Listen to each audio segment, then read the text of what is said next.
सेठ धनराज। बोलो छू, बोलो। आपके पास एक कोठी है स्वर्ग नाम की। बराबर। मैं उसे खरीदना चाहता हूँ। मगर मैं उसे बेचना नहीं चाहता। सोच लीजिए, मुंह मांगी कीमत दूंगा।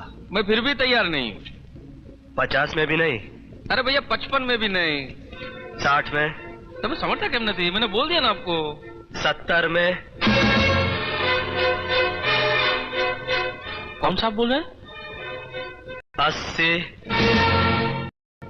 आखिर इस कोठी में ऐसा है क्या? मेरा मतलब है कि 90? ठहरिए ठहरिए ठहरिए। आप इतनी जिद कर रहे हैं तो मैं आपका दिल तोड़ूंगा नहीं, मगर एक बात पूछूंगा मैं। आप कहीं मजाक तो नहीं कर रहे हैं ना? मैं मजाक नहीं करता। ठीक है ठीक है। अब मेरे घर पर होटल तैयार करवा दो मुझे। कागजात मैं तैयार करवा चुका हूँ। Very good. आपको सिर्फ दस्तखत करना है। मेरा आदमी 90 लाख लेकर बाहर खड़ा है। ओके। जाकर दरवाजा तो खोल। एक काम करिए, रखना मत, मैं भी आता हूँ, रखना मत। Good morning.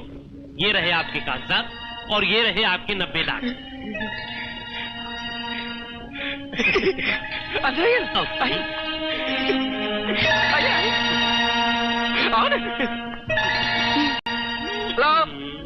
भाई साहब, लेकिन आपको कैसे पता चला कि मैं 90 लाख पर आकर ही मान जाऊंगा?